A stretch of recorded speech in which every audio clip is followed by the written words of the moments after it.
Hello दोस्तों, स्वागत है आप सभी का मेरे यूट्यूब चैनल जनरल स्टडीज में। दोस्तों, टारगेट बैच में हम चंद काल के संबंध में चर्चा कर रहे हैं और उम्मीद है आप लोग बेहतर पढ़ रहे होंगे, बेहतर रिवीजन कर रहे होंगे और आप लोगों को बेहतर समझ में आ रहा होगा।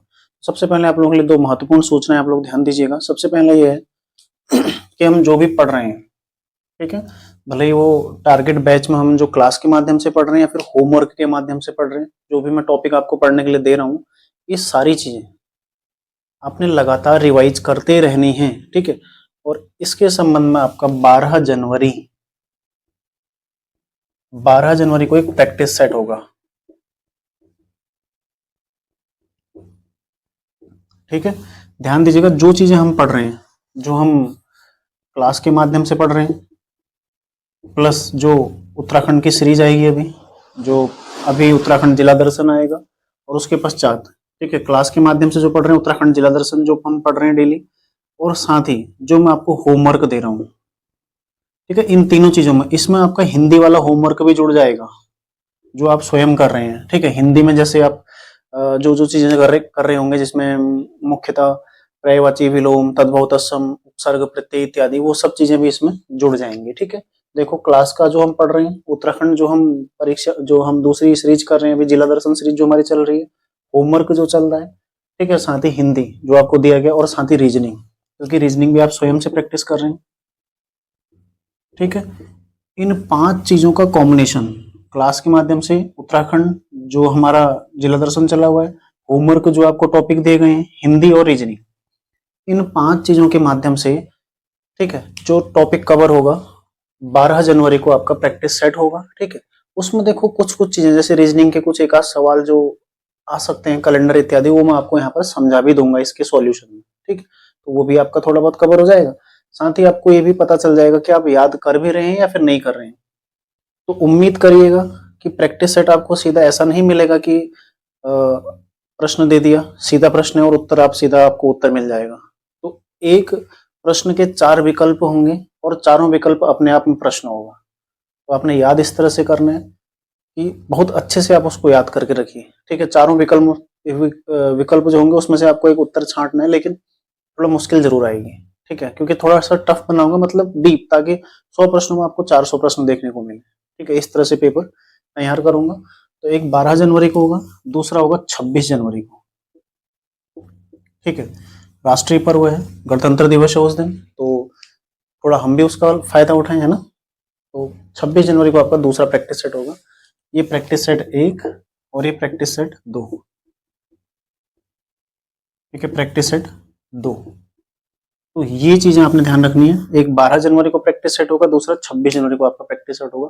तो कुल मिलाकर आपके 2 प्रैक्टिस सेट होने वाले हैं, ठीक है, जिसमें हम जितना 12 जनवरी तक जितना हम कवर कर रहे हैं वो, और 26 जनवरी तक जितना हम कवर कर पाएंगे वो सब दूसरे प्रैक्टिस सेट में आपको, क्योंकि क्लासेस तो निरंतर चलती रहेंगी आपकी। जिला दर्शन समाप्त होगा, वहां पर आपको दूसरी क्लासें मिलेंगी, ठीक है। तो क्लासेस निरंतर चलती रहेंगी। अब आप लोग कितना मेहनत कर रहे हैं, इसके माध्यम से मैं आपको परखूंगा, ठीक है। और जितने भी बच्चे जुड़े हुए हैं, भले ही 100 या 200 जितने भी लोग क्लास देख रहे हैं, ठीक है, लगभग 80 या 100 के आसपास, तो प्रत्येक, हर कोई, जितना भी, जो भी बच्चा पेपर देगा, मेरे को रिपोर्ट करेगा अपना स्कोर कार्ड, ठीक है। जितना भी आपका स्कोर रहेगा, आप कमेंट के माध्यम से या फिर टेलीग्राम में मैसेज के माध्यम से अपना स्कोर मेरे को जरूर बताएंगे, ठीक है, ताकि आपकी जो कमियां हैं और जो भी चीज है, जो कमी रह जाएगी, उस चीज को आगे हम कवर करने का प्रयास करेंगे, ठीक है। तो ध्यान दीजिएगा आप लोग। शुरू करते हैं, देखो क्लास को। देखो, हमने चर्चा करी थी कहां तक का, दिलीप चंद तक का। अब है बाज बहादुर चंद, जो कि 50वां शासक है,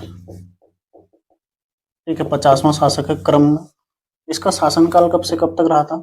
1638 से लेकर 1678 तक का, ठीक है, इसका कार्यकाल रहा था। अब देखो, 1638 और 1678, यानी कि इस काल में कौन कौन मुगल दरबार में रहा होगा, मुगल बादशाह रहा होगा, तो कौन रहा होगा? देखो, 1628 से लेकर 1658 तक का वहां पर था शाहजहां, और 1658 से लेकर 1707 तक वहां पर कौन था? औरंगजेब। तो इन दोनों के टाइम में कौन था यहाँ पर? बाज बहादुर चंद। समकालीन कौन हो जाएंगे इसके? समकालीन मुगल बादशाह, ठीक है, कौन कौन हो जाएंगे? देखो, एक शाहजहां और दूसरा कौन है? औरंगजेब, ठीक है, एक शाहजहां हो जाएगा, दूसरा औरंगजेब हो जाएगा। तो ध्यान रखिएगा समकालीन मुगल बादशाह कौन कौन है इसके, शाहजहां और औरंगजेब। अब दोनों के प्रति अलग अलग रवैया रहा। ठीक है, शाहजहां जो था उसके लिए इसने उपहार भेजे, यानी कि गरुड़ ज्ञानचंद ने उसको, गरुड़ नहीं, बाज बहादुर चंद ने, ठीक है, बाज बहादुर चंद ने उसको उपहार भेजे थे। और ठीक है, तो उपहार भेज के उसको खुश कर दिया। वो बदले में उसने इसको जमींदार की उपाधि दी थी। ठीक है, और साथ ही बहादुर की उपाधि दी थी। तो शाहजहां ने इसको जमींदार और बहादुर की उपाधि दी। ठीक है, किसने दी थी, शाहजहां ने। किसने दी, शाहजहां ने। ठीक है, शाहजहां ने इसको जमींदार की उपाधि दी और बहादुर की उपाधि दी, क्योंकि इसने उसके लिए क्या क्या भेजे थे, देखो उपहार लेकर ही उसके दरबार में गया था। ठीक है, उसके दरबार में ढेर सारे उपहार पहुंचाए थे, और साथ में जो 84 माल था, हमने पिछली क्लास में चर्चा की थी, प्लस 84 माल का फरमान भी दिया।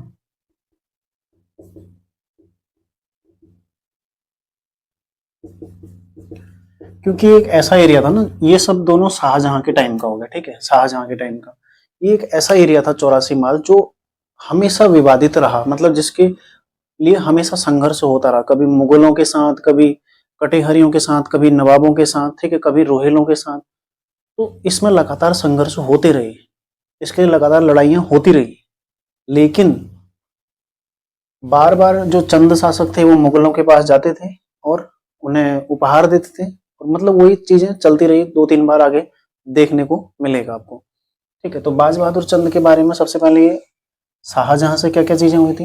अब देखो औरंगजेब के साथ संबंध कैसे थे। औरंगजेब के साथ इसके संबंध कैसे थे। जब शाहजहां बूढ़ा हो गया था तो औरंगजेब ने उसको बंदी बना लिया, यानी कि अपने पिता को बंदी बना के जेल में डाल दिया और स्वयं शासन करने लगा। लेकिन जो उसके भाई थे दारा शिकोह वगैरह, ठीक है, वो भी उसके साथ युद्ध, मतलब वो भी चाहते थे कि वो भी शासन करें, तो वो उसके साथ औरंगजेब के साथ युद्ध करने लगे। इसी दौरान जो दारा शिकोह का पुत्र था सुलेमान शिकोह, ठीक है, वो जो दिल्ली था वहां से भागता हुआ पहले गया कुमाऊं में। तो कुमाऊं में बाज बहादुर चंद ने उसका जोरदार स्वागत किया। ठीक है, उसकी खूब सारी खातिरदारी की। लेकिन बाद बाद में बाज बहादुर चंद को पता चला कि जो सुलेमान शिकोह है ये क्या है, वहां बगावत करके आया है। ठीक है, और औरंगजेब का फरमान ये भी मिल गया कि इसको जो है शरण न दी जाए।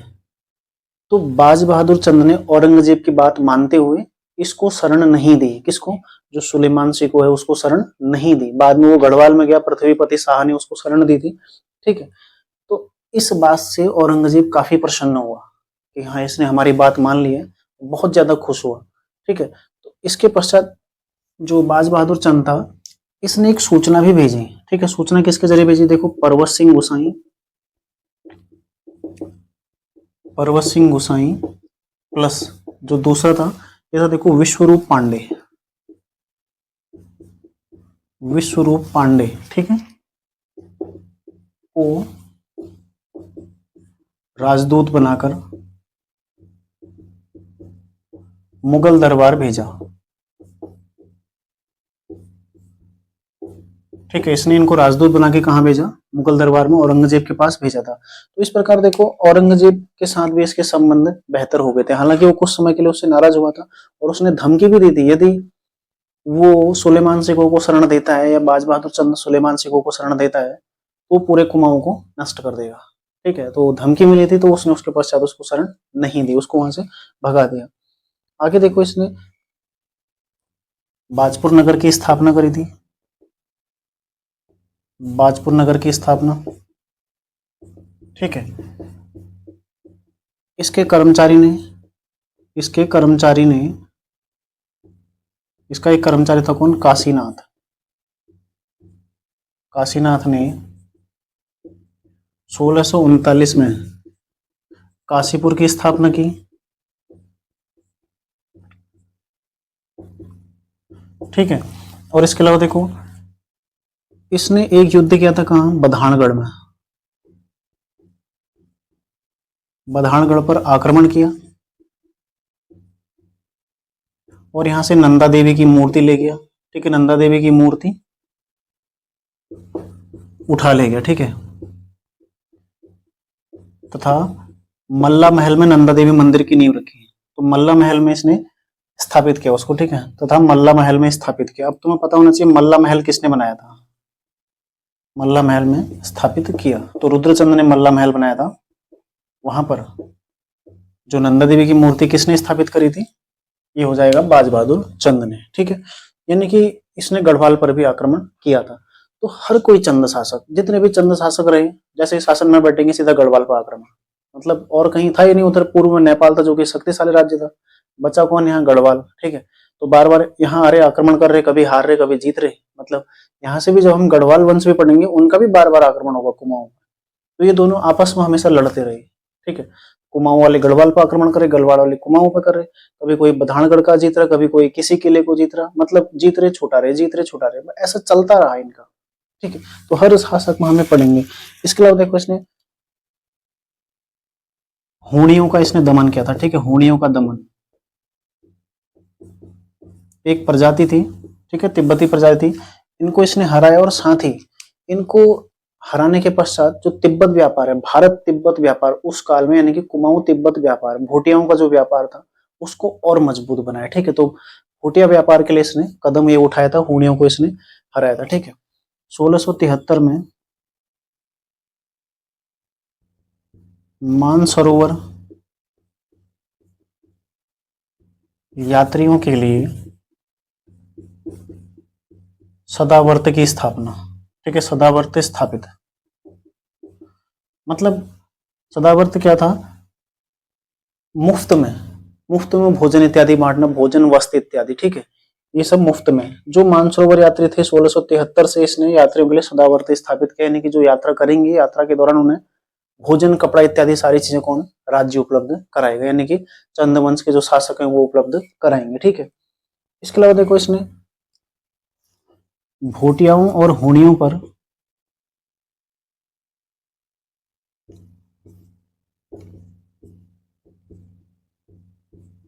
सिरती कर लगाया, ठीक है, सिरती कर। तो क्वेश्चन बाद में बनेगा अभी, सिरती कर किससे संबंधित है, भूटियाओं और हूणी व्यापारियों से, ठीक है। तो सिरती कर किसने लगाया था, बाज बहादुर चंद ने। इसके अलावा देखो इसने मांगा कर भी लगाया, एक मांगा कर, ठीक है, मांगा कर लगाया। मांगा कर किससे संबंधित था, युद्ध के दौरान मांगी जाने वाली धनराशि थी मांगा कर, ठीक है। क्यों लगाया, क्योंकि जब इसने देखो सदावर्त शुरू किया, ठीक है, युद्ध भी इसने किए थे, तो कहीं ना कहीं इसका जो राजकोष है वो कम हो रहा था। तो राजकोष को इसने बढ़ाने के लिए मांगा कर, ठीक है, मांगा कर इसने जनता पर लगाया था। उसके अलावा देखो इसने और क्या क्या किया था, इसके टाइम पे घोड़ाखाल मंदिर का निर्माण हुआ था, ठीक है, घोड़ाखाल मंदिर का निर्माण। घोड़ाखाल में जो गोलू देवता मंदिर है, ठीक है, घोड़ाखाल में स्थित गोलू देवता लिख लीजिएगा। घोड़ाखाल में स्थित जो गोलू देवता मंदिर है किसने स्थापित किया था, बाज बहादुर चंद ने। साथ ही इसने जो राज्य कर्मचारी थे उनको कार्य के आधार पर नामकरण किया उनका, ठीक है, जो जैसा काम करेगा उसको उस हिसाब से नामकरण इसने किया। राज कर्मचारियों का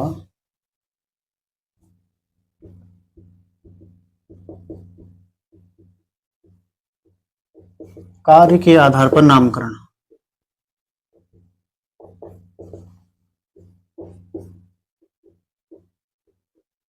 ठीक है, जैसे मठपाल या पनेरू, फुलेरिया, ठीक है, मठपाल थे, पनेरू थे, फुलेरिया थे और साथ ही हरबोला, ये कार्य के आधार पर बटे हुए थे, ठीक है। मठपाल यानी कि मठों के रक्षक, मंदिरों के रक्षक, ठीक है, मठों के रक्षक कौन हो जाएंगे, मठपाल। पानी भरने वाले कौन हो जाएंगे, पनेरू, ठीक है। फूल तोड़ने वाले, फूल लाने वाले, ये कौन हो जाएंगे, फुलेरिया। और साथ ही हरबोला, राज दरबार को जगाने वाले,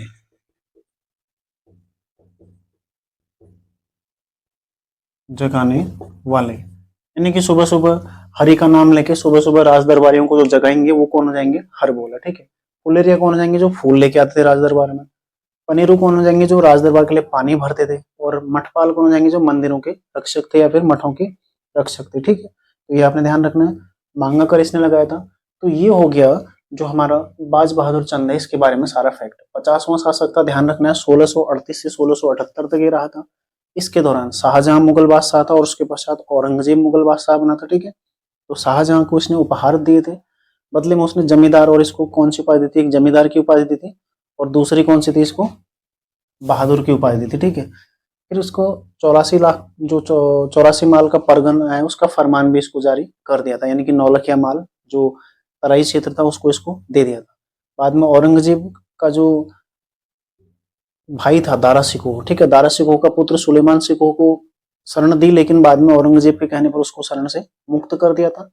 तो औरंगजेब को भी इसने खुश कर दिया, ठीक है, और शाहजहां को पहले किया ही था। और उसके पश्चात देखो इसने जो जो काम किए हैं सारे मैंने आपको लिखा दिए हैं। बाजपुर की स्थापना इसने करी थी और काशीनाथ ने 1639 में काशीपुर की स्थापना करी। बधानगढ़ पर आक्रमण किया, नंदा देवी की मूर्ति यहाँ से ले गया जिसको मल्ला महल में स्थापित किया था। हुनियों पर दमन किया था इसने, ठीक है, और भूटिया व्यापार को मजबूत किया था। 1673 में जो मानसरोवर यात्री उनके लिए सदावर्ती स्थापित किया था और भूटियों और हुडियों पर इसने सिरती कर लगाया। मांगा कर भी इसने शुरू किया था, साथ ही घोड़ाकाल मंदिर का निर्माण भी इसने कराया था, ठीक है, और राज कर्मचारियों का कार्य के आधार पर इसने नामकरण किया था। तो इसका एक स्क्रीनशॉट ले लो। आगे देखते हैं उद्योत चंद। अगला शासक है उद्योत चंद, ठीक है। बाज बहादुर चंद के पश्चात ये शासक बना था जो कि 1678 से 1698 1678 से 1698 तक ये शासक रहा था, जो कि 51वां शासक था, ठीक है। तो इससे पहले देखो महत्वपूर्ण सूचना दूसरी जो आपके लिए ये है, एक तो पेपर वाला मैंने आपको बता दिया है, दूसरा ये है कि मैं अपने निजी कार्य से, अति आवश्यक कार्य से देहरादून गया हुआ हूँ, तो आपकी कल की क्लास, पहले तो मैं प्रयास करूंगा कि आज ही मैं वापस चला जाऊं, तो कल आपकी क्लास आएगी, ठीक है। नहीं तो कल की क्लास आपकी हो सकता है डिस्टर्ब हो जाए, ये सुबह वाली, लेकिन जो रात्रि 9 बजे जिला दर्शन आएगी वो तो प्रॉपर आएगी, क्योंकि यदि कल भी जाऊंगा तो दोपहर तक तो पहुंच जाऊंगा, ठीक है। तो आपकी कल की क्लास थोड़ी डिस्टर्ब हो सकती है, मतलब 50-50 समझ लो। सूचना मैं आपको दे दूंगा, ठीक है। यदि नहीं आएगी तो सूचना दे दूंगा, यदि आएगी तो ठीक है, यदि कोई सूचना नहीं आई आपको कम्युनिटी बॉक्स के माध्यम से, इसका मतलब आपकी क्लास आ रही है, ठीक है। तो ये आप लोग ध्यान दीजिएगा।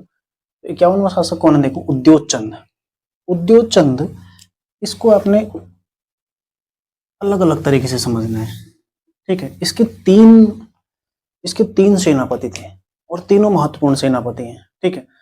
जो बद्रीदत्त पांडे हैं उन्होंने उद्योत चंद को कुमाऊं का सबसे शक्तिशाली शासक बताया है, ठीक है। इसके जो तीन सेनापति थे उसमें कौन कौन से थे, को एक तो है हीरू देवबा, दूसरा देखो मैसी साहू, ये पूछा गया था एक बार मैसी साहू किसका सेनापति था, ठीक है। और तीसरा जो इसका सेनापति था शिरोमणि जोशी।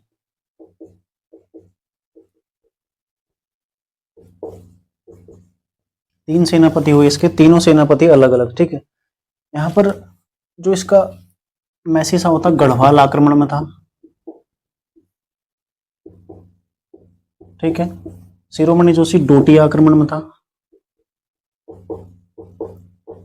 डोटी अभियान में, ठीक है, अभियान होगा ये, अभियान कर लेना इसको आप लोग। और जो हीरू देवबा था वो किस पर था, डोटी द्वितीय अभियान, और ये डोटी का पहला अभियान था, ठीक है, डोटी का पहला अभियान, प्रथम अभियान,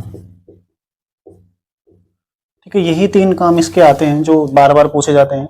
इसमें पहला देखो 1678 में हुआ था गढ़वाल अभियान इसका, 1678 में, ठीक है। इसने बधानगढ़ को जीता, बधानगढ़ किला जीता इसने, ठीक है। लेकिन मैसी साहू मारा गया, मैसी साहू मारा गया, ठीक है। ये दोनों फैक्ट आपने इसमें ध्यान रखने हैं। उसके पश्चात इसका हुआ देखो 1685 में पहला डोटी अभियान हुआ था, ठीक है। डोटियों पर विजय इसने प्राप्त की। इनका जो किला था, ग्रीष्मकालीन राजधानी इनकी ये थी अजमेरगढ़, ठीक है। ग्रीष्मकालीन राजधानी डोटियों की, ठीक है, डोटियों की ग्रीष्मकालीन राजधानी अजमेरगढ़ पर कब्जा।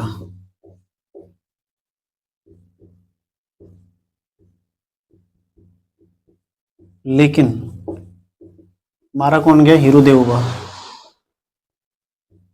ठीक है, हीरू देवबा मारा गया। तो देखो क्वेश्चन बनेगा कि हीरू देवबा किसका सेनापति था, किसका था, उद्योग चंद का। ठीक है, क्वेश्चन ऐसे भी बन सकता है, निम्न में से कौन हीरू देवबा की डोटी, जो उद्योग चंद है उसके डोटी अभियान में शामिल सेनापति था। ठीक है, ऑप्शन ए आपको मिल जाएगा हीरू देवबा, ऑप्शन बी शिरोमणि जोशी, ऑप्शन सी मैसी साहू और ऑप्शन डी ए और बी दोनों। तो दोनों शामिल थे। ठीक है, ये दूसरे में था, ये पहले में था। तो 1685 में इसने पहला आक्रमण जब किया था डोटी पर, तो उनकी ग्रीष्मकालीन राजधानी अजमेरगढ़ पर कब्जा कर लिया, लेकिन हीरू देवबा मारा गया। ठीक है, आपने इसमें ध्यान रखना है। उसके पश्चात इसने 1688 में, देखो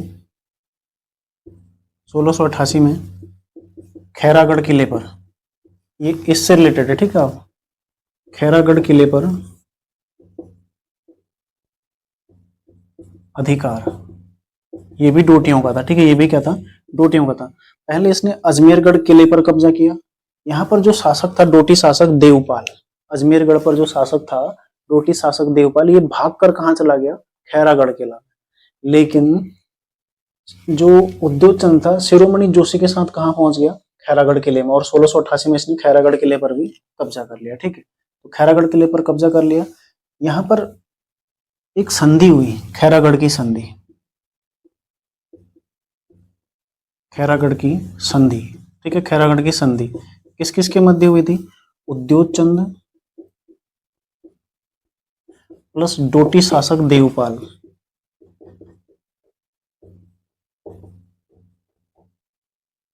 उद्योग चंद प्लस डोटी शासक देवपाल के मध्य क्या हुई थी, खैरागढ़ की संधि हुई थी। ठीक है, इस संधि के तहत चूंकि हारे कौन थे, डोटी शासक हारे थे, तो इन्होंने बोला था कि वो चंद राजवंश को प्रतिवर्ष क्या देंगे, कर देंगे। लेकिन कालांतर में कुछ समय पश्चात सन 1695 में, ठीक है, 1695 में इन्होंने कर देना बंद कर दिया, 1696 में।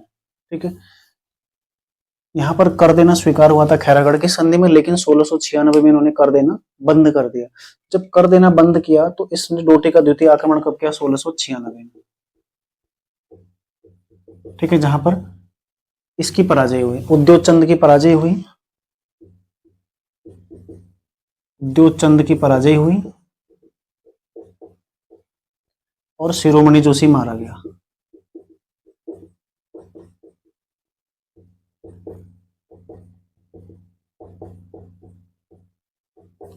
ठीक है, देखो उद्योग चंद जो कि 1678 से 1698 शासक बना था, 51वां शासक था। इसके तीन प्रमुख सेनापति थे, एक था हीरू देवबा, मैसी साहू, शिरोमणि जोशी, और तीनों इसके अभियान भी रहे। देखो डोटी प्रथम अभियान 1685 में मैसी साहू के साथ इसने गढ़वाल आक्रमण किया था, 1678 में वहां मैसी साहू मारा गया, लेकिन इसने किला जीत लिया था। यहाँ इसने अजमेरगढ़ किला जीत लिया, लेकिन हीरू देवबा मारा गया। फिर शिरोमणि जोशी के दम पर इसने 1688 में खैरागढ़ किले पर अधिकार जमा लिया, जहां पर यहाँ का शासक देवपाल बैठा था। ठीक है, लेकिन यहाँ से इसने इसको भगा दिया। तो देवपाल और उद्योग चंद के मध्य खैरागढ़ की संधि होती है। तो खैरागढ़ की संधि कब हुई है, 1688 में। इस संधि के तहत डोटी शासक देवपाल ने चंदों को कर देना स्वीकार किया, लेकिन बाद में उसने कर देना बंद कर दिया 1696 में। तो उद्योग चंद को गुस्सा आया, ठीक है, और वो चल दिया अपनी सेना लेके। लेकिन जब उसने देखा कि देवपाल कर देना बंद किया, मतलब पहले से तैयार था वो, ठीक है, क्योंकि जब इतनी बुरी हार हो गई थी पहले, तो वो कर देना बंद ही नहीं करता। उसने कर देना बंद किया, मतलब वो पहले से तैयार था युद्ध के लिए। तो उसने उद्योग चंद की जो जितनी भी सेना थी परास्त करके वापस भेज दी। तो उद्योग चंद शिरोमणि जोशी के सहारे अपनी सेना छोड़ आया और वापस आया सेना जुटाने के लिए, लेकिन तब तक शिरोमणि जोशी मारा गया और उद्योग चंद जो सेना लगे वो भी हार गई। ठीक है, तो शिरोमणि जोशी यहाँ पर मारा गया। तो क्वेश्चन बन सकता है कि उद्योग चंद का सेनापति शिरोमणि जोशी किस अभियान में मारा गया था, गढ़वाल अभियान में या फिर डोटी अभियान में, तिब्बत अभियान में। ठीक है, तो किस अभियान में मारा गया था, डोटी अभियान में। तो ये भी आपने ध्यान रखना। ठीक है, इसके अलावा देखो इसने 4 मंदिर बनाए थे, 4 मंदिर बनाए। किसने बनाए थे, उद्योग चंद ने। ठीक है, इसमें सबसे पहला मंदिर था उद्योग चंद्रेश्वर, अपने ही नाम से मंदिर बना दिया।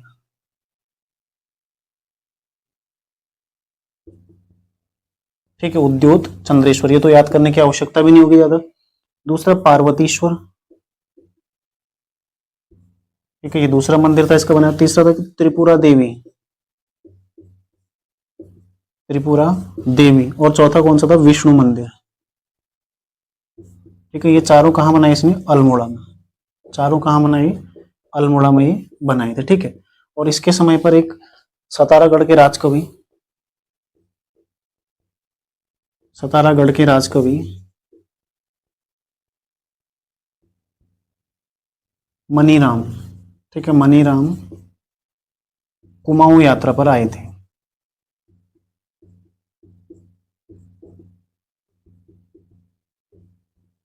ठीक है, सतारागढ़ के राजकवि मनीराम कुमाऊं यात्रा पर आए थे। ये इसके बारे में कुछ अन्य फैक्ट हो गए, तो आपको ये बेहतर समझ में आ गया होगा। उद्योगचंद। ठीक है, अब देखते हैं हम ज्ञानचंद। पहले ज्ञानचंद हमने गरुड़ ज्ञानचंद देखा था, अब हम देखेंगे ज्ञानचंद द्वितीय। ठीक है, तो इसको मैं मिटा देता हूँ, आप लोग स्क्रीनशॉट इसका ले लीजिए। देखो, 52वां शासक था ज्ञानचंद, या फिर इसको ज्ञानचंद द्वितीय भी कहा जाता है, क्योंकि दूसरे नंबर का ज्ञानचंद था। पहले हमने गरुड़ ज्ञानचंद देखा था। ठीक है, जो कि 1698 से 1708 तक शासक रहा था। ठीक है, चंद्रवंश का 1698 से 1708 तक ये शासक रहा था। ठीक है, अब देखो, प्रथा सी बन गई कि शासक जैसे ही बनेगा वैसे ही गढ़वाल पर आक्रमण करना है। तो इसने पहला आक्रमण कहाँ किया? बधानगढ़ किले पर। फिर से 1699 में गढ़वाल आक्रमण। ठीक है, यहां पर इसकी विजय हुई। इसको हराया इसने? फतेह शाह को। ठीक है, फतेह शाह की सेना को इसने हरा दिया। उसके पश्चात देखो, यहां से जो नंदा देवी की स्वर्ण प्रतिमा थी, एक प्रतिमा अभी वो ले गया था बाज बहादुर चंद, लेकिन स्वर्ण प्रतिमा उठा ले गया। ठीक है, और इसने जाके उसको नंदा देवी मंदिर, जो कि मल्ला महल में बना था, वहां पर इसने स्थापित किया। ठीक है, नंदा देवी की स्वर्ण प्रतिमा ये भी उठा के ले गए यहां से। इसके पश्चात क्या हुआ देखो, 1703 में दुधौली या फिर महल चौरी का युद्ध। ठीक है, 1703 में हुआ था दुधौली या फिर महल चौरी का युद्ध। किस किस के मध्य हुआ था? एक था ज्ञानचंद द्वितीय प्लस फतेह शाह। ठीक है, गढ़वाल का शासक था फतेह शाह, इन दोनों के मध्य हुआ था। विजयी कौन रहा? ज्ञानचंद। ठीक है, जीता कौन इसको? ज्ञानचंद जीता, और इसने पूरे श्रीनगर तक कब्जा कर लिया था। श्रीनगर तक लूटपाट मचाई। जो गढ़वाल परमार वंश की राजधानी थी, श्रीनगर तक इसने कब्जा कर लिया था। और फतेह शाह अपना राज्य छोड़ के देहरादून की ओर भाग गए। ठीक है, अलकनंदा पार की ओर वो भाग गए थे। ठीक है, तो यहां तक आपने ध्यान रखना है। लेकिन यहीं पर नहीं रुका ये, इसने 1707 में फिर गढ़वाल आक्रमण किया। मतलब शासक क्या बना, सीधा गढ़वाल पर इसने चढ़ाई करी। 3 युद्ध लड़े और तीनों गढ़वाल के अगेंस्ट। ठीक है, 1707 में पुनः गढ़वाल आक्रमण।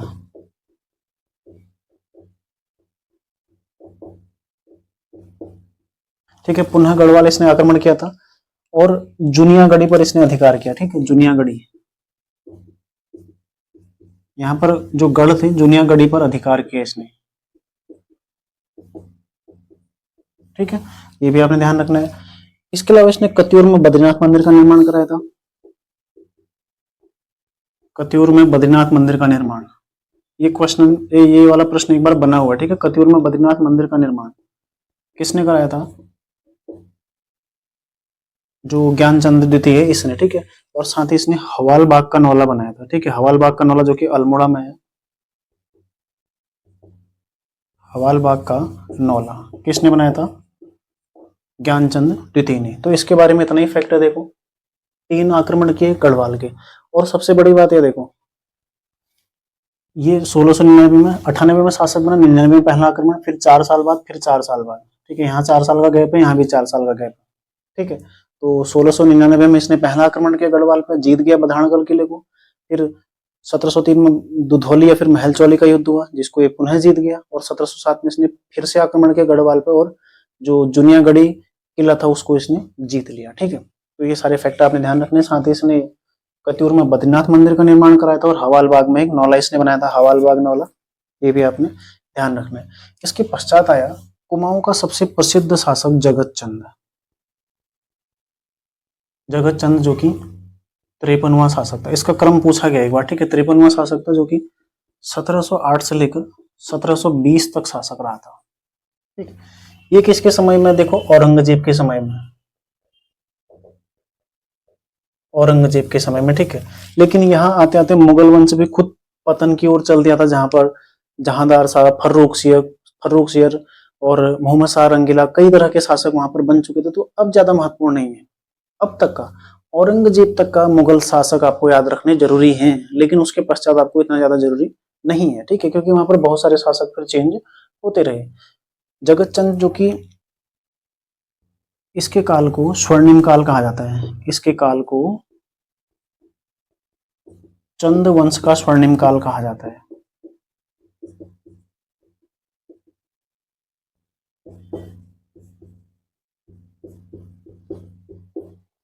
ठीक है, जगत चंद के काल को चंद वंश का स्वर्णिम काल क्यों कहा जाता है? क्योंकि ये बहुत ज्यादा दुलार व्यक्ति था। ठीक है, मतलब प्रजा से भी सामान्य तरीके से बात करता था, प्रजा से मिलता था, बातें करता था। ठीक है, प्रजा के लिए कार्य करता था, प्रजा हित में कार्य करता था। ठीक है, मतलब बहुत ज्यादा मिलनसार व्यक्ति था। ठीक है, तो इसलिए इसको क्या बोला जाता है? इसके वंश को चंद वंश का स्वर्णिम काल कहा जाता है। मतलब जितनी प्रजा इसके काल में खुश रही थी, उतनी किसी भी चंद शासक के काल में प्रजा खुश नहीं रही थी। ठीक है, हालांकि देखो मात्र 12 साल तक किया, ज्यादा शासन का विस्तार नहीं किया, ऐसा कुछ भी भयानक कार्य नहीं किया। जैसे पहले हमने देखा शासन विस्तार किया है, मुगलों से मिले, लेकिन फिर भी स्वर्ण काल नहीं था। स्वर्ण काल कब होता है? जब किसी राज्य में शांति है। ठीक है, शांति है तो समृद्धि है। ठीक है, तो यहाँ पर बहुत ज्यादा शांति व्यवस्था इस काल में थी। साथ ही इसके टाइम पर समृद्धि भी हुई थी, लेकिन आदत इनकी छूटी नहीं थी। ठीक है, 1709 में इसने गढ़वाल आक्रमण किया।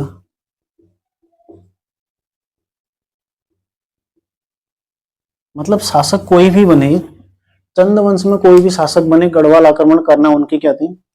मतलब खानदानी परंपरा टाइप की हो गई थी। ठीक है, तो जो भी आएगा उसने पहले शासन, देखो जब भी जैसे ही राजा बन रहे, पहले साल में या दूसरे साल में सीधा गढ़वाल आक्रमण, और कुछ हो ना हो। क्योंकि और मतलब यदि आप देखते हैं तो यहाँ पर नेपाल इधर से बैठा हुआ है, नेपाल का शासक थे, और साथ ही ऊपर हिमालय हो गया, नीचे तराई एरिया हो गया जहाँ मुगल शासक थे। बचा कौन? यहाँ पश्चिम में केवल एक गढ़वाल बचा था, जहां इन्होंने आक्रमण करना था, और वही करते रहे। ठीक है, ऐसे गढ़वाल वाले। तो इसने गढ़वाल आक्रमण किया और श्रीनगर को कब्जा कर लिया। श्रीनगर पर कब्जा। ठीक है, श्रीनगर पर इसने कब्जा कर लिया। किसने किया था श्रीनगर पर कब्जा? जगत चंद ने। और यहाँ से जो फतेह शाह थे उन्हें भगा के देहरादून भगा दिया इसने। ठीक है, और श्रीनगर पर कब्जा कर लिया। और उसके पश्चात श्रीनगर को क्या किया? एक ब्राह्मण को दान में दे दिया। ठीक है, श्रीनगर को एक ब्राह्मण को दान में दे दिया। श्रीनगर को क्या किया इन्होंने? एक ब्राह्मण को दान में दे दिया। ठीक है, इसके अलावा इसने क्या किया था? देखो, जुआ खेलने पर इसने कर लगाया था।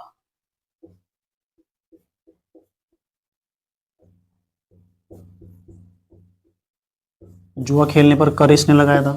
जो भी जुआ खेलेगा उसका ये टैक्स देगा। ठीक है, और ये एक प्रजाप्रिय शासक था, वो मैं आपको लिखा ही चुका हूं। ठीक है, इसके अलावा इसका एक ताम्रपत्र मिला है, मुवानी ताम्रपत्र, मुवानी, या फिर इसको बरम। ठीक है, बरम ताम्रपत्र भी इसको बोलते हैं। ताम्रपत्र किसका है? जगत चंद का। ठीक है, और इसकी चेचक से मृत्यु हुई थी। चेचक से मृत्यु।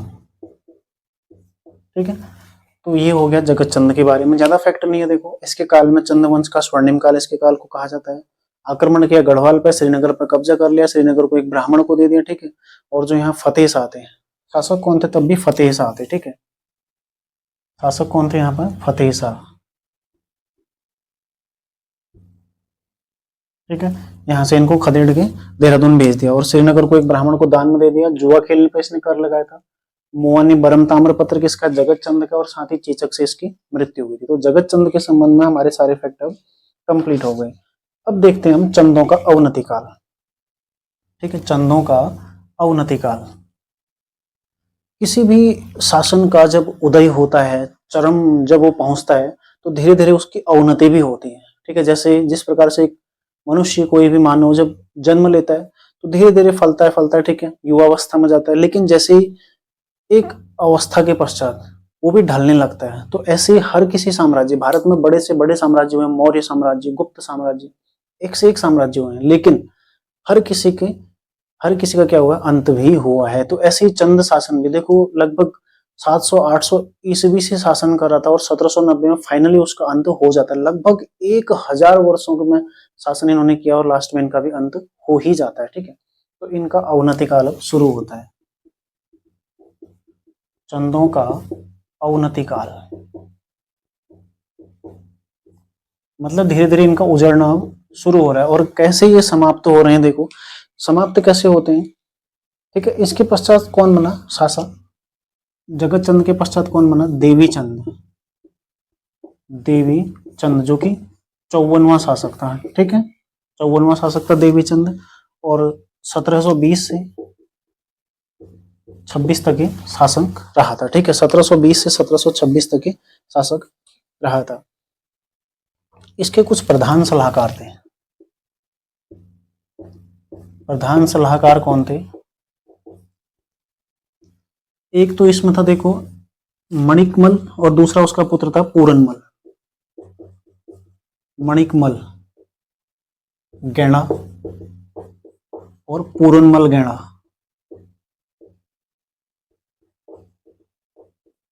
ठीक है। इसके जो प्रधान सलाहकार थे मणिकमल गैंडा और उसका पुत्र पूरनमल गैंडा। देवीचंद थोड़ा पागल प्रवृत्ति का व्यक्ति था, ठीक है, मानसिक रूप से थोड़ा बहुत विकृत था कभी कभी, लेकिन ज्यादातर नहीं, मतलब हमेशा ठीक ही रहता, कभी कभी मानसिक उसको दौरे भी पड़ जाते थे। इसके अलावा थोड़ा मूर्ख टाइप का भी था, यदि थोड़ा बहुत तारीफ कर दी तो मतलब आसमान चढ़ गया। इसी चीज का फायदा किसने उठाया, मणिकमल गैंडा और पूरनमल गैंडा ने, और राजा को उकसाया कि वो अब तक के चंद शासकों में श्रेष्ठ है, ठीक है, पूरे जितने भी शासक हैं उनमें वो श्रेष्ठ है, उसको तो भारत का सम्राट होना चाहिए, उसको भारतीय राजनीति में हिस्सा लेना चाहिए, वगैरह वगैरह बोल के खूब चढ़ा दिया उसको, ठीक है। तो वो भी पागल तो था ही, समझा नहीं इनको क्या बोलना चाह रहे हैं, ठीक है, वो करना क्या चाह रहे हैं आखिर, ये इनकी चाल थी, ठीक है, ये इनकी चाल थी, क्योंकि जो असली शासन चल रहा था ना इनके हाथों से, ये सलाहकार थे, यही उसको सलाह दे रहे थे ऐसा करो ऐसा करो। तो जब इसने देखा कि इसके पास पूंजी कितनी है, 3.5 करोड़, इसके पास पूंजी कितनी थी, 3.5 करोड़, तो इन्होंने भी थोड़ा बहुत लूटने की सोची और इन्होंने बोला कि आपको विक्रमादित्य के समान बनना चाहिए, ठीक है। तो विक्रमादित्य बनने के चक्कर में इसने जो भी प्रजा थी, जिसके भी कोई कर्ज थे, ठीक है, जो भी कर था, कर माफ कर दिए, कर्ज सारे चुकता कर दिए, लगभग मतलब इसमें से आधी धनराशि इसने प्रजा पर ऐसे ही लुटा दी। और वो पूरी प्रजा को फायदा उसका मिला या नहीं मिला, या फिर ये फायदा ले गए उसका, क्योंकि कर्ता धर्ता सब यही थे, ठीक है, इसने तो केवल आदेश देना था। देखो तो इसी चक्कर में, विक्रमादित्य बनने के चक्कर में ये क्या हो गया, पागल ही बन के रह गया, ठीक है, उजड़ के रह गया, मतलब बनना चाहता था, पूरे भारत को जीतना चाहता था, विक्रमादित्य बनना चाहता, लेकिन बना क्या, ये कुछ नहीं बन पाया, खाली एक कुमाऊं का, इसको क्या बोलते हैं, कुमाऊं का विक्रमादित्य इसको बोलते हैं। और कुमाऊं का मोहम्मद बिन तुगलक भी इसको बोलते हैं, कुमाऊं का मोहम्मद बिन तुगलक, मोहम्मद बिन तुगलक, ठीक है, कुमाऊं का मोहम्मद बिन तुगलक और कुमाऊं का विक्रमादित्य इसको बोलते हैं।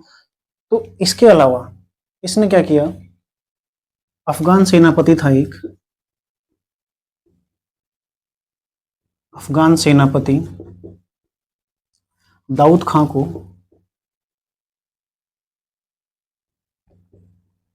अपना देसी सेना का सेनापति नियुक्त किया, ठीक है, देसी सेना का, जो थी नहीं,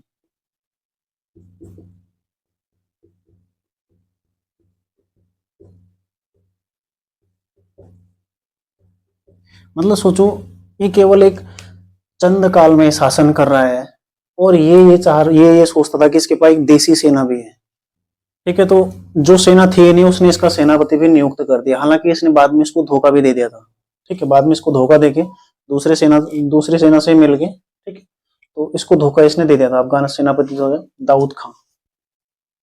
अब देखो कुमाऊं का विक्रमादित्य इसको क्यों कहते हैं मैंने आपको समझा दिया, लेकिन इसको कुमाऊं का मोहम्मद बिन तुगलक क्यों कहते हैं? हमने पढ़ा था कि जगत चंद ने श्रीनगर को जीतकर एक ब्राह्मण को दान में दे दिया था। बाद में इसने क्या किया, उस ब्राह्मण को बुला के बोला कि श्रीनगर हमें वापस करिए, ठीक है। लेकिन ब्राह्मण ने श्रीनगर वापस नहीं किया और तब तक फतेह शाह को श्रीनगर, जो यहाँ के शासक थे, उन्हें श्रीनगर मिल गया। तो इसने आक्रमण किया श्रीनगर को वापस प्राप्त करने के लिए, लेकिन हार गया, ठीक है।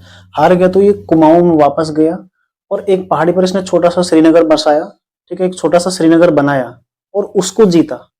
मतलब खुद ही एक श्रीनगर बनाया छोटा छोटा, उसको जीता और जीतने के पश्चात उसको फतेहपुर नाम दिया, ठीक है, फतेहपुर नाम दिया और वहां पर प्रवेश करके वहां जश्न मनाया। मतलब है ना, मतलब पागल है, ठीक है। तो इसलिए इसको मोहम्मद, कुमाऊं का मोहम्मद बिन तुगलक भी कहा जाता है, क्योंकि इसने एक फर्जी श्रीनगर बनाया वहां पर, उसी को खुद से बनाया, खुद से जीता और वहां पर उसका नाम फिर फतेहपुर रखा। जैसे अकबर ने रखा था फतेहपुर सीकरी, तो उसी सोच को रख के इसने उसका नाम फतेहपुर रखा, वहां प्रवेश किया, फिर जश्न मनाया, ठीक है। इसलिए इसको कुमाऊं का मोहम्मद बिन तुगलक भी कहा जाता है। मतलब देखा जाए तो इसने विक्रमादित्य बनने के चक्कर में अपने राज्य की पूरी जो है पूंजी गवा दी, ठीक है, और फिर एक नया श्रीनगर बसाया और नया श्रीनगर बसाने में जितनी बची हुई पूंजी भी थी वो भी सब खत्म कर दी। इसलिए क्या बन गए, कुमाऊं का मोहम्मद बिन तुगलक भी बन के रह गया, ठीक है। इसके पश्चात कौन आया, अगला शासक अजीत चंद, अजीत चंद, ठीक है। अजीत चंद जो कि जो गैंडे थे, ये दो गैंडे थे, ठीक है, इनका कठपुतली बनकर रह गया था, ठीक है। गैंडागर्दी, गैंडागर्दी का शिकार।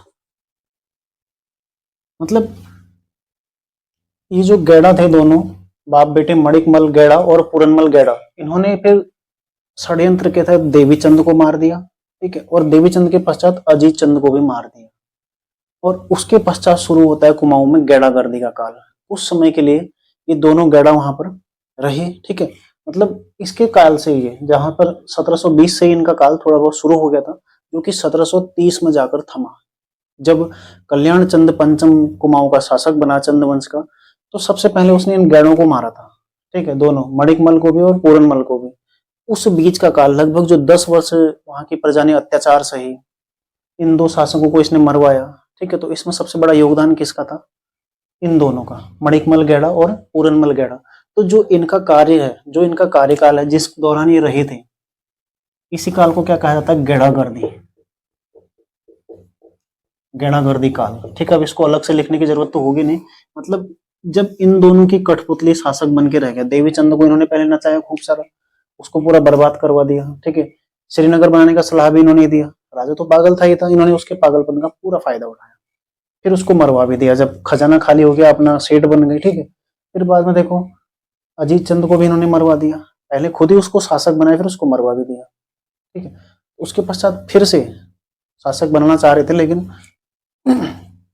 जो डोटी के शासक उन्होंने बनने से इनकार कर दिया था, ठीक है। फिर गैंडागर्दी, इसी काल को गैंडागर्दी का काल कहा जाता है। एक बार ये सवाल बना हुआ था कि गैंडागर्दी काल किससे संबंधित है, तो जो ये गैंडा थे दोनों, मणिकमल और पूरनमल, इनके अत्याचारों से संबंधित है, ठीक है। यहाँ तक आप लोग समझ गए हैं। अब हम देखते हैं, देखो कल्याण चंद के बारे में, ठीक है। अगला शासक है देखो कल्याण चंद पंचम, ठीक है, पांचवा कल्याण चंद, या फिर इसको डोटी कल्याण चंद भी कहते हैं, ठीक है, जो कि 1729 से लेकर 1747 तक ये शासक रहा था, ठीक है। कल्याण चंद, इसको डोटी कल्याण चंद भी कहते हैं, फिर कल्याण चंद पंचम भी इसको कहा जाता है। इसने सबसे पहले जब से शासन पाया, तो मैंने आपको बता दिया कि इसने सबसे पहले क्या किया, मणिकमल और सूरजमल की हत्या करवाई, और हत्या भी कैसे करवाई, अपने सामने, ऐसा नहीं कि किसी को बोला कि मारने, अपने सामने खड़े किया और सामने ही मरवा दिया, ठीक है। रौदेलों को इसने बहुत परेशान किया। मतलब इसके कार्यकाल में बहुत ज्यादा जो खूनी संहार हुए थे इसी के काल में हुए थे कुमाऊं में, ठीक है। तो प्रजा उससे भी अत्यंत परेशान रही थी। तो आखिरी के समय में इसकी भी आंखें नीचे, मतलब इसकी आंखें खराब हो गई थी, ठीक है। तो ये मानता था कि इसका ये दोष है कि इसने बहुत सारे पाप किए अपने शासन काल में, इसलिए इसकी आंखें खराब हो गई। इसके जो अन्य काम है देखो, चौमहला महल का निर्माण करवाया इसने,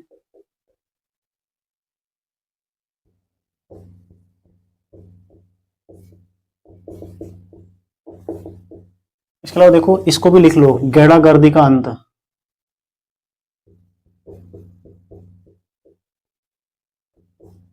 गेड़ागर्दी का अंत इसी ने करवाया था, ठीक है। और साथ ही 1743 से 45 में रोहिला आक्रमण हुआ था, ठीक है। इस दौरान प्रदीप शाह ने इसकी सहायता की।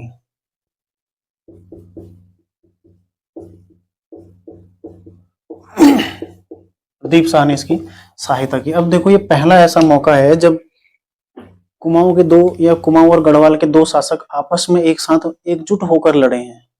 ये इतिहास में पहला मौका है। इससे पहले ना कुमाऊं के किसी शासक ने गढ़वाल की सहायता की थी, ना गढ़वाल के किसी शासक ने कुमाऊं की सहायता की थी, ठीक है। तो ये पहला मौका ऐसा था जब प्रदीप शाह ने किसकी सहायता करी, कल्याण चंद पंचम की रोहिला आक्रमण के दौरान, ठीक है। ये तो पूछा जाता है। रोहिलों का जो सरदार था, इनका सरदार कौन था रोहिलों का, इनका जो मुखिया था, इनका कौन था, अली मोहम्मद खान, ठीक है। अली मोहम्मद खान के नेतृत्व में आक्रमण हुआ था, अली मोहम्मद खान, ठीक है। इसके नेतृत्व में आक्रमण हुआ था और सहायता किसने करी थी, प्रदीप शाह ने, जो कि गढ़वाल का शासक था, ठीक है। इसके काल की एक पुस्तक है कल्याण चंद्रोदयम, कल्याण चंद्रोदयम, ठीक है। किसने लिखी है कल्याण चंद्रोदयम, ये लिखी है कवि शिव ने, ठीक है, कवि शिव ने। भाषा कैसी है इसकी, संस्कृत है, ठीक है। कभी कभी भाषा भी पूछ लेता है, भाषा कैसी है इसकी, संस्कृत है। इसका सेनापति कौन था, शिवदत्त जोशी। अब देखो जोशियों का काल भी शुरू हो गया, ठीक है। सेनापति कौन है, शिवदत्त जोशी। अब यहां से आपको दो जोशियों का वर्चस्व मिलेगा, उसमें एक शिवदत्त जोशी, एक हर्षदेव जोशी या फिर हरकदेव जोशी। तो इन दोनों का संबंध भी कुमाऊं के चंद वंश से ही है और दोनों सेनापति थे। हरकदेव जोशी तो यहाँ तक कि किंग मेकर भी बन गया था। उसने कुल 8 शासक बनाए थे कुमाऊं की गद्दी में, ठीक है। उसके बारे में पढ़ेंगे। जो शिवदत्त जोशी है, इसे कुमाऊं का कौटिल्य, कुमाऊं का कौटिल्य इसी को कहा जाता है, ठीक है। और साथ ही इसको क्या कहा जाता है, कुमाऊं का बैरम खां, कुमाऊं का बैरम खां। क्यों कहा जाता है इसको कुमाऊं का बैरम खां, क्योंकि जो कल्याण चंद था अंतिम समय में, मतलब जब ये शासन कर ही रहा था, तो ये क्या हो गया, अंधा हो गया। तो जब इसको हल्का एहसास हुआ ऐसा, तो इसने अपनी जो पुत्र था, इसका अवयस्क पुत्र था दीपचंद, ठीक है। दीपचंद को गद्दी पर बैठा तो दिया आंशिक रूप से, लेकिन उसका संरक्षण किसको दे दिया, शिवदत्त जोशी को। ठीक उसी प्रकार जैसे बैरम खान ने अकबर का संरक्षण किया था, गद्दी पर तो अकबर ही था, लेकिन संरक्षण किसके संरक्षण में था, बैरम खान के संरक्षण में था, ठीक है। तो ठीक उसी प्रकार दीपचंद को इसने संरक्षण प्रदान किया था, इसीलिए इसको कुमाऊं का बैरम खां भी कहा जाता है, ठीक है। इसने शिवदत्त जोशी को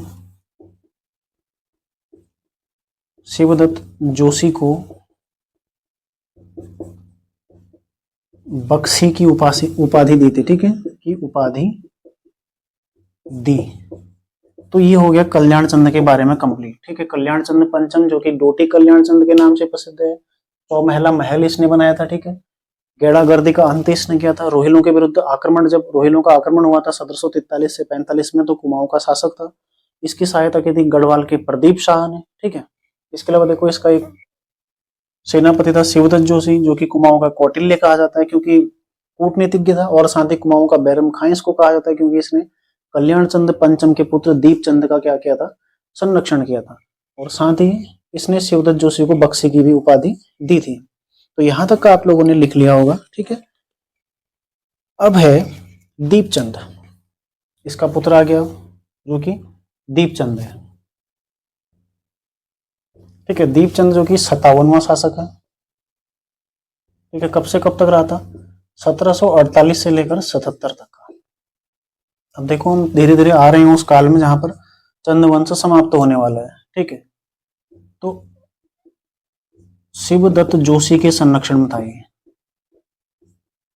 जोशी के संरक्षण मतलब वयस्क होने तक था, ठीक है। शिवदत्त जोशी के संरक्षण में था।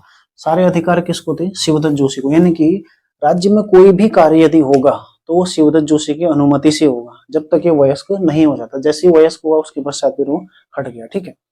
इसके अलावा देखो, 1761 की पानीपत की, तृतीय युद्ध में मुगलों की इसने सहायता की थी, ठीक है, मुगलों की सहायता की थी, मतलब मराठों के विरुद्ध इसने युद्ध लड़ा था, ठीक है। इसके अलावा शासन की बागडोर, इसके काल में शासन की बागडोर शिवदत्त जोशी एवं हर्षदेव जोशी, ठीक है, के हाथों में थी, ठीक है। किस किस के हाथ में थी? शिवदत्त जोशी और हर्षदेव जोशी के हाथ में चली गई थी, ठीक है। इसी दौरान एक युद्ध हुआ था, तामा ढोंड का युद्ध।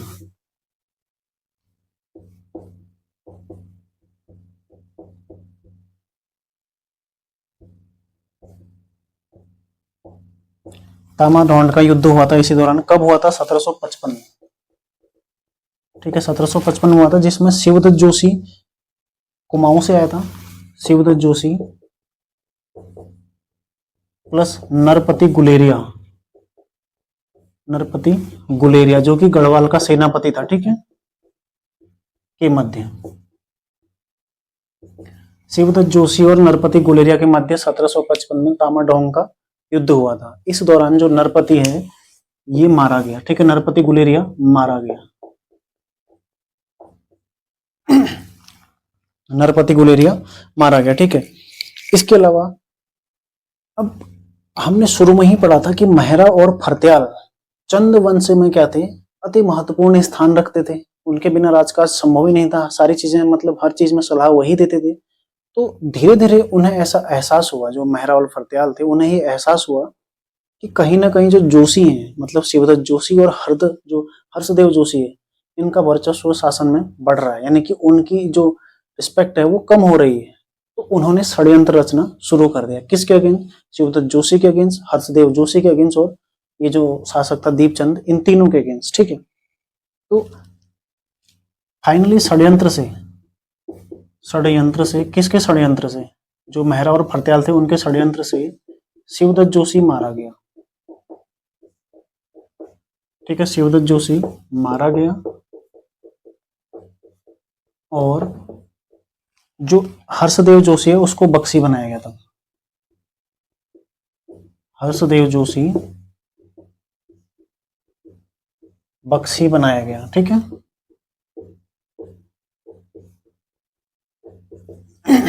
ठीक है, तो षड्यंत्र से शिवदत्त जोशी तो मारा गया, लेकिन हर्षदेव जोशी को बख्शी बना दिया। तो इसमें फिर से मेहरा और फरत्याल जो दल थे वो आपस में उनका षड्यंत्र चलता रहा, क्योंकि वो नहीं चाहते थे कि हर्षदेव जोशी का प्रभुत्व बढ़े, क्योंकि वो स्वयं का प्रभुत्व, उन्हें लग रहा था कि उनका कहीं ना कहीं जो इज्जत थी वो कम हो रही है, मतलब रिस्पेक्ट जो थी उनकी वो कम हो रही है, उनकी कोई सुनने वाला है ही नहीं, ठीक है।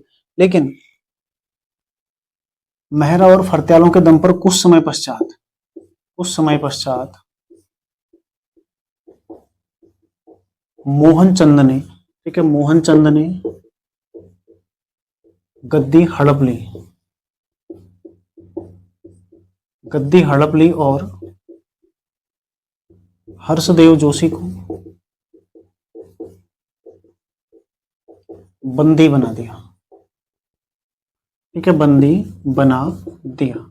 तो कुछ समय पश्चात जो मोहनचंद जो था उसने गद्दी हड़प ली मेहरा और फरत्यालों के दम पर, और जो हर्षदेव जोशी है उसको बंदी बना लिया, लेकिन बाद में भाग निकला था, लेकिन वह भाग निकला। अगर ये नहीं होता ना हर्षदेव जोशी, तो कुमाऊं पर गोरखा आते ही नहीं। अगर हर्षदेव जोशी नहीं होता तो कुमाऊं में इतनी अफरा तफरी मस्ती नहीं। वो केवल अपना फायदा देखा, घुमाते रहा, यहाँ से वहां, वहां से वहां, वहां से वहां। पढ़ेंगे उसके बारे में, ठीक है, पूरा जानेंगे, देखो हर्षदेव जोशी के बारे में, ठीक है। भाग निकला। हर्षदेव जोशी को क्या कहा जाता है? कुमाऊं का किंग मेकर। कुमाऊं का किंग मेकर इसको कहा जाता है, ठीक है, किंग मेकर किसको कहा जाता है? हर्षदेव जोशी को, ठीक है। अब देखो इसने दीपचंद जब बना था तब से ये है। अब धीरे धीरे मोहनचंद के पश्चात जितने भी शासक आते हैं उनमें ज्यादातर योगदान किसका रहता है? हर्षदेव जोशी का। भले वो यहाँ से ललित शाह को युद्ध के लिए आमंत्रित करना हो, प्रद्युम्न शाह को गद्दी में बैठाना हो, या फिर शिवचंद को शासक बनाना हो, या फिर नेपाल से गोरखाओं को यहाँ लेके आना हो युद्ध के लिए, हर चीज में हर्षदेव जोशी का ही योगदान मिलेगा। ठीक है, इसको हरकदेव जोशी भी कहा जाता है, हरकदेव जोशी। ठीक है, तो इस दौरान जब 1750 से लेकर 1788, 89, 90 तक का जो जोशियों का काल रहा, जो जोशियों का प्रभुत्व रहा, ठीक है, इसको क्या बोला जाता है, जोशियाला। इसको क्या बोला जाता है, इस काल को जोशियाला काल। ठीक है, जोशियाला काल इसको कहा जाता है। तो इसका एक स्क्रीनशॉट ले लो आप लोग। ठीक है, अभी चंद्रवंश के कुछ शासक रह गए हैं। देखो इसमें मोहन चंद है, प्रद्युमन चंद है, तो है अभी थोड़ा बहुत। आज की क्लास में तो नहीं हो पाएगा, अगली क्लास में देखेंगे। उन्हें आप लोग ध्यान दीजिएगा, हो सकता है मैं वापस ना जा पाऊँ आज, तो कल की क्लास आपकी नहीं आ पाएगी, लेकिन जो जिला दर्शन है वो शाम को रोजाना आता रहेगा। ठीक है, आज आपको बागेश्वर का मिलेगा, कल हमने रुद्रप्रयाग पढ़ा था, कल आपको चंपावत जिले का मैं उपलब्ध कराऊंगा। ठीक है, तो वो क्लास जरूर आएगी। और साथ ही आज का होमवर्क भी आप लोग देख लो, वो ज्यादा जरूरी है। ठीक है, होमवर्क में आपने करना है जुलाई के प्रमुख दिवस,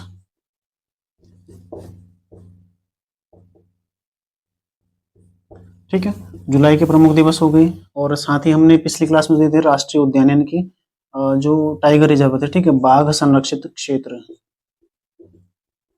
बाघ संरक्षित क्षेत्र। ठीक है, देखो यार, आप लोगों को मेहनत तो करनी ही पड़ेगी कहीं ना कहीं। जितना मेहनत मैं कर रहा हूँ तो आपको उससे ज्यादा मेहनत करनी पड़ेगी। ठीक है, मैं कर रहा हूँ ये तो, इसमें आप लोग देख भी रहे होंगे, मैटर में कलेक्ट करना है, 3-3, 4-4 किताबों से इसको देखना पड़ता है, क्योंकि अपने जो नोट्स बने हो ना वो पर्याप्त नहीं है। मुझे ऐसा लगता है कि अब एग्जाम का थोड़ा लेवल बढ़ भी रहा है, तो यदि इतिहास से 4 प्रश्न बन जाए तो आप लोगों के लिए बेहतर ही रहेगा। 8-10 प्रश्न बन जाए तो आप लोगों के लिए वो भी बेहतर ही रहेगा, है ना। तो इसलिए मैटर को बहुत डीप से डीप और अच्छा से अच्छा, फालतू चीजें बिल्कुल नहीं लिख रहे। देखो फैक्ट वाइज हम कर रहे हैं और डीप से डीप भी पढ़ रहे हैं। ठीक है, तो जो भी जो पहले से तैयारी कर रहे हैं उनके लिए भी पर्याप्त है, और जो पहले से तैयारी में हैं उनके रिवीजन के लिए भी पर्याप्त रहने वाला है। तो मैं कर ही रहा हूँ। ठीक है, देखो सुबह 4 बजे भी मैं वीडियो रिकॉर्ड कर लेता हूँ आप लोगों के लिए, या रात्रि को 9-10 बजे भी मैं कर लेता हूँ। तो 4 बजे जब मैं उठ सकता हूँ आप लोगों के लिए, तो आपको तो पढ़ना है केवल। आप लोग तो उठ ही सकते हैं, क्योंकि आपको आगे नौकरी चाहिए, है ना, आपको आगे जॉब चाहिए, आपको अपने सपने पूरे करने हैं, अपना सपना अपने पूरा करना है। ठीक है, अपने मम्मी पापा का सपना पूरा करना है, आपको अपने लिए सोचना है। तो आप तो उठ ही सकते हैं 4 बजे, तो 4 बजे उठिए, अपना पढ़ाई पढ़ाई करिए। ठीक है, जितना समय जितना मिलता है, देखो ये संघर्ष का जीवन है ना, ये हर किसी के जीवन में नहीं आता है। जो तैयारी कर रहा है, जो मेहनत कर रहा है, उसी को लगता है कि वो संघर्ष कर रहा है। अभी अगर संघर्ष कर लोगे तो जीवन संवर जाएगा, लेकिन अभी नहीं करोगे तो जीवन फिर संवरेगा नहीं, फिर हमेशा ही संघर्ष करना पड़ेगा। बेहतर है, यदि आपको अपना कल बेहतर चाहिए, आप चाहते हैं कल आप आराम से बैठे रहो, ठीक है, तो आपको संघर्ष करना पड़ेगा, लेकिन बैठना नहीं चाहिए कभी। हमेशा जब सक्सेसफुल हो भी जाओगे तो कुछ ना कुछ करते रहिए आप। ठीक है, तो जरूरी है आप लोग अभी अपने आप पर थोड़ा समय खर्च करिए। ठीक है, अपने आप को थोड़ा समय दीजिए, अपने आप को थोड़ा बेहतर बनाइए, थोड़ा इम्प्रूवमेंट कीजिए अपना। यही तो टाइम है पढ़ने का यार, कब पढ़ोगे, नहीं तो जब 2-3 साल बाद घर वाले प्रेशर करेंगे, घर बुला लेंगे भाई, जो कोचिंग कोचिंग करे उन्हें घर बुला लेंगे, या फिर जो घर में बैठे उन्हें बोलेंगे भाई जाओ बाहर जाओ, कुछ नौकरी करो, खर्चा पानी निकालो, तो हर चीज आपको देखना है उसके पश्चात। तो जितना आपको समय मिल रहा है ना, इस समय को सीरियसली लो। 2-3 साल जितना मिल रहा है, इसको बहुत ईमानदारी के साथ अपने लिए करो। ठीक है, जितना ईमानदारी आप अपने प्रति दिखाओगे उतना ही बेहतर आपको परिणाम मिलेगा। और ध्यान रखिएगा, ये संघर्ष हर किसी के जीवन में आता है। ठीक है, हर कोई इस संघर्ष से गुजरता है, और जब तक जो जो संघर्ष से गुजरता नहीं है ना, उसको इस चीज का एहसास भी नहीं होता है। ठीक है, आप मतलब ज्यादातर उत्तराखंड राज्य में कैसे लोग हैं, पर्वतीय ग्रामीण क्षेत्रों के हैं। ठीक है, उनकी स्थिति अच्छी नहीं है, बुक्स वो नहीं खरीद सकते अच्छी, कोचिंग वो नहीं ले सकते अच्छी, लेकिन आपके पास कुछ ना कुछ माध्यम तो है, कुछ ना कुछ तो गाइडेंस है आपके लिए कि आप तैयारी कर रहे हैं, बेहतर कर सकते हैं। ठीक है, तो इन चीजों को आपने समझना है, भटकना नहीं है। अगर भटक गई, इन 3 सालों में भटक गए, समझो जिंदगी भर भटकते रहोगे। इन 3 सालों को यदि बेहतर निकालोगे तो जिंदगी भी बेहतर होगी। ठीक है, तो भटकना नहीं है बिल्कुल भी। यूट्यूब ना 2 तरीके से आपको फायदा देता है, मतलब 2 तरीके का आपको मैटर देता है। देखो, एक आपको भटकने वाला भी मिलेगा, यकीन मानिए भटकने वाला आपको ज्यादा मिलेगा। जो बेहतरीन कंटेंट ना आपको कोई उपलब्ध नहीं कराएगा, क्यों, क्योंकि हर किसी की मेंटलिटी ऐसी है, कोई देता भी है तो पेड कोर्स में देगा आपको, क्योंकि उद्देश्य हर किसी का क्या है, पैसे कमाना है। ठीक है, तो दूसरा चीज ये भी होती है, लोग उतना सीरियसली लेते भी नहीं है। मतलब जब नॉर्मली क्लास जब तक पे ना करो ना, लोग सीरियसली लेते भी नहीं है। तो यदि आपको मैटर उपलब्ध हो रहा है, बेहतरीन मैटर उपलब्ध हो रहा है, आपको केवल पढ़ना है, तो आप लोग पढ़िए, तैयारी करिए। मैटर मैं दूंगा आपको, कंटेंट मैं उपलब्ध कराऊंगा आपको, ठीक है। आपको केवल बस तैयारी करनी है, ठीक है। क्यों? क्योंकि हम भी, मैं भी कभी इस संघर्ष से गुजरा हूँ, और इससे भी ज्यादा भयानक परिस्थितियों से मैं गुजरा हूँ। अभी शेयर करूंगा आप लोगों के बीच में। तो जरूरी है आप लोग मेहनत करिए, ठीक है, बहुत अच्छे से मेहनत करिए। और यकीन मानो, जिस दिन आप मेहनत करते करते एक दिन आपको खुद ऐसा लगेगा कि आप, हाँ, वाकई में आपने बहुत कुछ कर लिया है। आपको खुद में अपना वजन फील होगा। आपको खुद में लगेगा कि आपके अंदर कुछ ऐसी चीजें आ गई हैं जो पहले नहीं थी। आपके अंदर मेच्योरिटी होगी, आपके अंदर नॉलेज होगा, एक दूसरे को समझाने की प्रवृत्ति होगी, कई सारी चीजें हैं। ऐसा थोड़ा ना कि पढ़ने से आपको केवल नौकरी मिलती है। नौकरी तो एक जरिया है, मैंने आपको पहले ही बताया था, नौकरी केवल एक जरिया होता है जीने के लिए। कि आपका स्टेटस कैसा होगा, आपका खाने पीना, रहन सहन, कपड़े कैसे होंगे आपके, ये सब चीजें नौकरी है। लेकिन जो आपका वास्तविकता, जो आपका चरित्र है, वो कहाँ से निखरता है? पढ़ाई करने से, ज्ञान से, ठीक है। तो आपको उसको भी तो निखारना है, अपने चरित्र को। आपका जो व्यक्तित्व है वो कैसे निखरेगा, उसकी झलक कैसे मिलेगी, ठीक है। वो जितना आप पढ़ोगे, जितना आप अपने आप को अभी खर्च करोगे अच्छी चीजों में। खर्च तो लोग रील्स देखने में भी कर रहे हैं अपने आप को, उन्हें भी नौकरी चाहिए। आप करेगा फॉर्म तो 50% ऐसे लोग होंगे जो रील्स देखने में निकाल रहे दिन भर अपना, लेकिन उन्हें नौकरी तो मिलेगी नहीं। तो आप भी जानते हो, नौकरी केवल 236 को ही मिलेगी, और वो भी जो श्रेष्ठ है। ये पुलिस में जो 1500 भर्ती आएगी, वो केवल जो 1500 श्रेष्ठ होंगे उनको ही मिलेगी, बाकी को नहीं मिलेगी, ठीक है। तो जरूरी है आप लोग अपना होमवर्क कीजिए घर पर। बाघ संरक्षित क्षेत्र है, जुलाई के प्रमुख दिवस है, ठीक है। और इसके अलावा देखो, पुराना रिवीजन आपने करना है, ठीक है। मैंने आपको वो दे दिया था होमवर्क, जो पेपर के लिए मैंने आपको बता दिया था। साथ ही आपने देखो, मुंशी प्रेमचंद, ठीक है, इनकी रचनाएं याद करनी है सारी, इनका जीवन परिचय पूरा, मुंशी प्रेमचंद के बारे में आपने पढ़ना है, ठीक। और आज का होमवर्क इतना ही है, आज आपके लिए थोड़ा कम होमवर्क है। और आप लोगों ने पुराना रिवीजन तो करना ही करना है, और परीक्षा के लिए जो मैं 12 जनवरी को लूंगा, तैयार भी रहना है, ठीक है। देखो, मेरी मेहनत तभी सार्थक होगी जब आप लोग सिलेक्शन होगी, ठीक है। मेरे को कमेंट करोगे, या फिर मैसेज करोगे, या फिर फोन करके, या फिर खुद मिठाई लेके आओगे, ठीक है। तो उम्मीद है आप लोग आओ मिठाई लेके, है ना। तो मिलते हैं नेक्स्ट क्लास में, तैयारी आप लोग करते रहिए। धन्यवाद।